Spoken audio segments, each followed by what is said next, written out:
Et l'on reste ensemble pour revenir sur le terrain côté compétition cette fois. Abou Cissé, journaliste à sport.fr, nous a rejoint en plateau. Bonsoir. Bonsoir. Alors cette victoire et cette qualification pour la finale, on vient de le voir, elle a été largement célébrée en Algérie.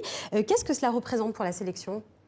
Pour l'Algérie, c'est une consécration depuis 2014, leur dernière grande performance lors du mondial.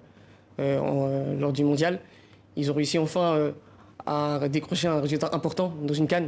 Ils avaient enchaîné quelques mauvais résultats lors des 2 dernières éditions. Et c'est bien pour la sélection algérienne d'arriver à ce stade de la compétition. Et alors, l'autre équipe qui ira en finale, c'est celle du Sénégal. 17 ans que le pays attendait ça? Oui, 17 ans. La dernière, c'était en 2002, lors de la CAN au Mali. Donc, et Aliou Cissé, l'entraîneur, était parmi les joueurs. Il a raté en plus le penalty. Donc c'est un beau clin d'œil de l'histoire de le voir être en finale avec cette sélection. Et on va voir si la génération Sadio Mané arrive à permettre au Sénégal, au Lion de la Teranga, de décrocher leur première étoile.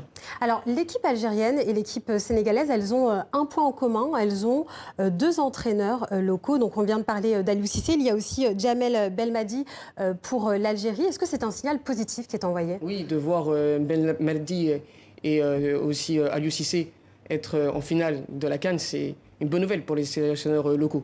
Donc après, on va voir si lors de la prochaine CAN, la CAN 2021, si d'autres nations vont faire confiance aux sélectionneurs locaux et plus qu'aux sélectionneurs étrangers. Mais de les voir tous les deux être en finale, c'est un beau signal. C'est un beau signal.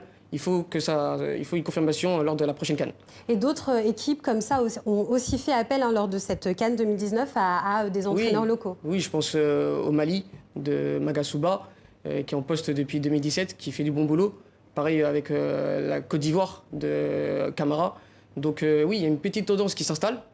On voit que les sélectionneurs locaux reviennent au devant de la scène. Maintenant, on va voir si il y aura une confirmation ou pas. Donc, alors, un mot de cette finale donc, entre le Sénégal et l'Algérie. Quel est l'état de forme de l'équipe de Riyad Mahrez et celle de Sadio Mané? Mahrez et Sané, pour l'instant, réussissent leur CAN. Ils ont tous les deux marqué 3 buts. Tous les deux portent leur sélection. C'est pas pour rien qu'on les retrouve au final. Donc, est-ce que après le Sénégal sera un peu pénalisé? Koulibaly, le défenseur de Naples, est suspendu. Donc, on va voir si Aliou Cissé arrive à trouver le bon remplaçant. Mais Mané joue. On va dire que le Sénégal joue gros. Pourquoi? Ils n'ont pas gagné de CAN. Ils ont pas gagné de CAN. Après, Mané, il a fait une très bonne saison avec Liverpool. S'il arrive à gagner la CAN, la première CAN pour le pays, ce sera historique pour lui et pour la sélection. Et il peut, pourquoi pas, prétendre à gagner le Ballon d'Or et à succéder à Georges Weah. Merci beaucoup, Abou Cissé, journaliste à sport.fr. Merci à vous.